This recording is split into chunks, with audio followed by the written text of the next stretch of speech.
Bonjour à tous et bienvenue sur la chaîne.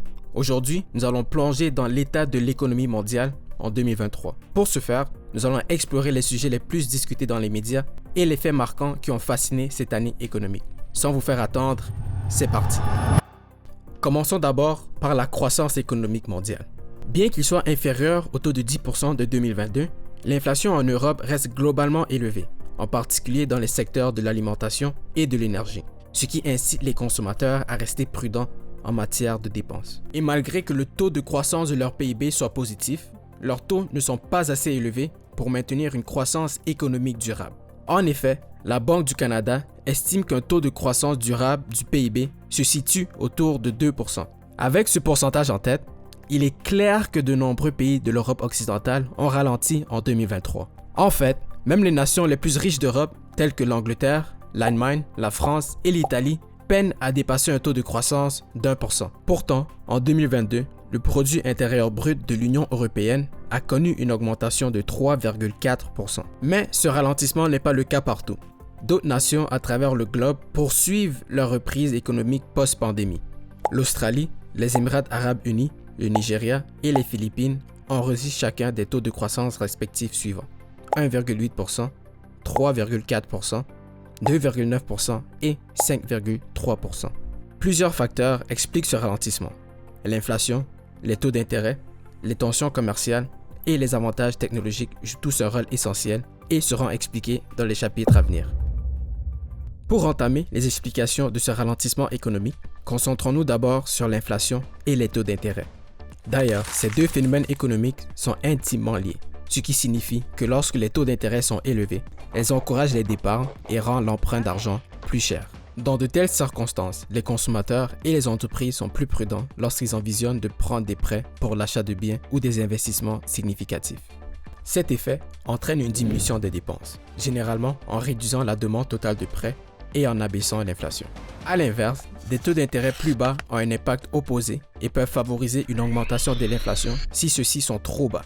Ce concept peut facilement être compris en examinant les données des 3 dernières années. Suite à une économie très affaiblie en 2020 en raison de la pandémie, les banques centrales ont abaissé les taux d'intérêt dans l'espoir de relancer l'économie à ses niveaux antérieurs. Ceci dit, en examinant les taux d'intérêt des banques centrales, vous remarquerez une forte baisse de ces taux en 2021.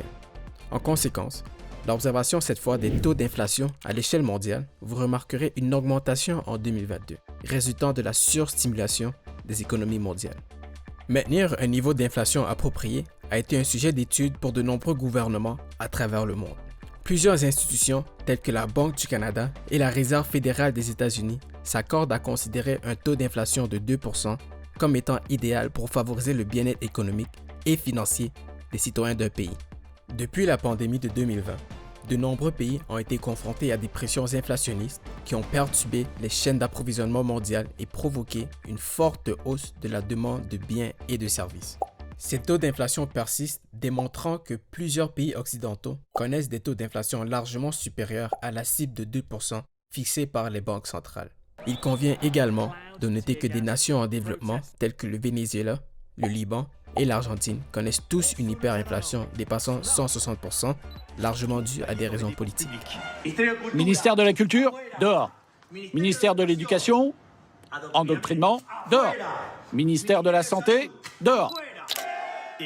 Les tensions commerciales entre les grandes puissances économiques ont également été un sujet brûlant en 2023. De plus en plus, l'Union européenne cherche à gagner son indépendance à la Chine, son plus grand partenaire commercial, pour des raisons politiques qui varient de son alliance avec la Russie en cette période de guerre ou le traitement des musulmans à Xinjiang. Par conséquent, les nations telles que l'Allemagne, dont la prospérité économique repose fortement sur l'exploitation des biens allant des automobiles aux équipements industriels, subissent l'impact le plus important.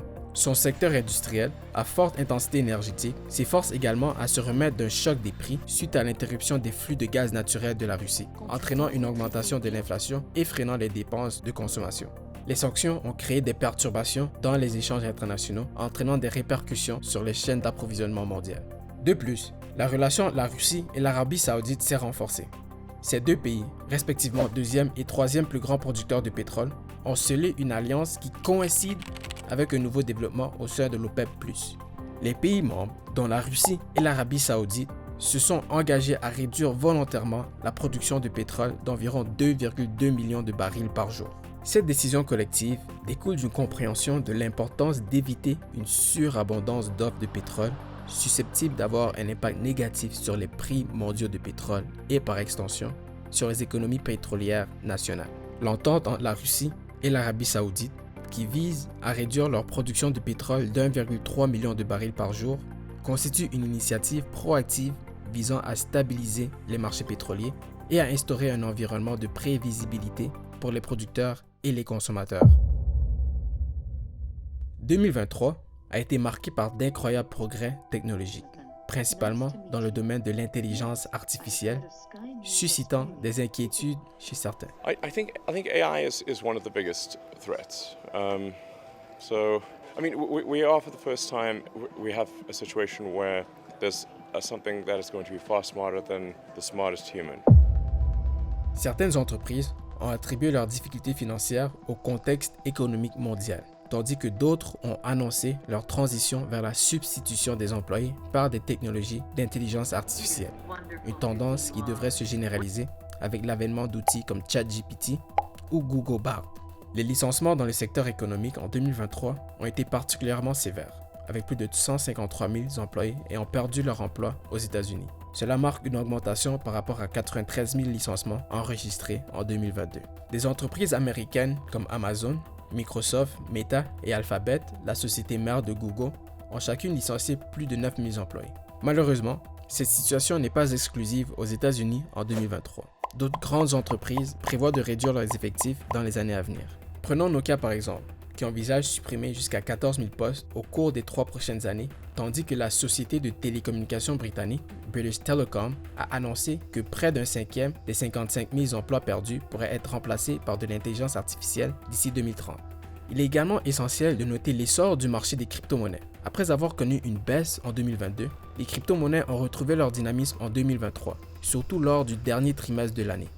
Le 31 décembre, les principales devises du marché des crypto-monnaies, Bitcoin et Ethereum, étaient échangées à des valeurs respectives de 160% et 147% par rapport à celles du 1er janvier.